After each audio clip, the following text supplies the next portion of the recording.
শান্তির পথ সে তো একটাই,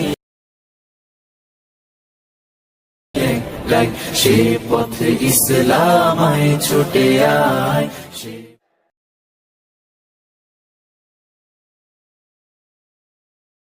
الحمد لله الذي جعل الشمس والقمر بحسبان والنجم والشجر يسجدان وفضل زمانا على زمان كما فضل مكانا على مكان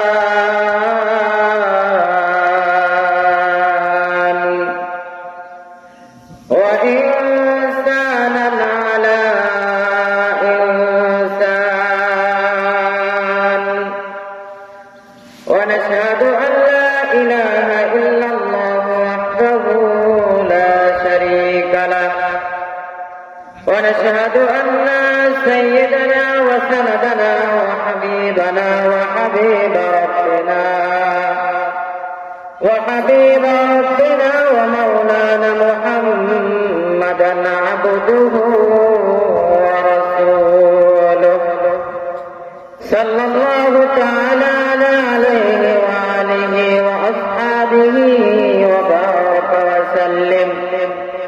وبارك وسلم وتسليما كثيرا أما بعد فأعوذ بالله من الشيطان الرجيم بسم الله الرحمن الرحيم فصل لربك وانحر صدق الله مولانا العظيم وصدق رسوله النبي الكريم ونحن على ذلك من الشاهدين والشاكرين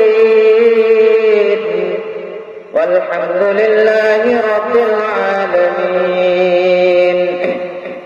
الحمد لله সকল তারিফ সকল প্রশংসা সেই মহান রবের প্রতি যিনি আপনাকে আমাকে সুস্থ শরীরে আল্লাহ তাআলার একজন মুমিন বান্দা হিসেবে মুসলমানের ঘরে জন্ম দিয়ে তারপরে আপনাকে আমাকে ছোট থেকে এত বড় করেছেন, করার পরে কুরবানি কেনার তৌফিক দান করেছেন অনেককে, এবং যে আল্লাহ তাআলা আপনাকে আমাকে সুস্থ রেখে ঈদগাহের মাঠে জান্নাতের বাগানে বসার মতো তৌফিক দান করলেন, সেই রবের প্রতি আমরা শুকরিয়া আদায় করছি আলহামদুলিল্লাহ।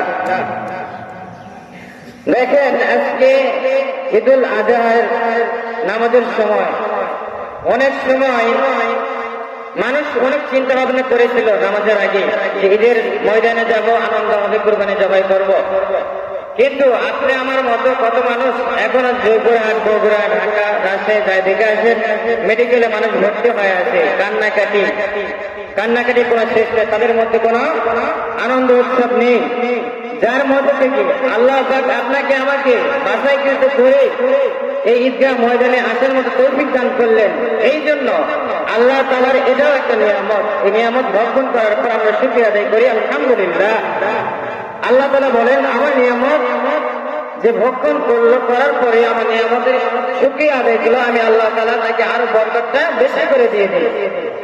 আর যে ব্যক্তি আমার নিয়ামতের শুকরিয়া আদায় করলো না, তার থেকে আমি নিয়ামত কি করে নেই, ছিনিয়ে নেই। তাহলে আমরা কি করবো? শুকরিয়া আদায় করবো কি করবো না? অবশ্যই করব। এই জন্য আমরা অন্তর থেকে আরো একটা শুকরিয়া আদায় করছি আলহামদুলিল্লাহ। এবং সেই নবীর প্রতি, যে নবীর সাফাত ছাড়া, ওসিলা ছাড়া অমুক আমার উম্মত, তমুক আমার উম্মত, এই সাক্ষ্য না দেওয়া পর্যন্ত আপনি আমি কখনোই জান্নাতে যেতে পারবো না।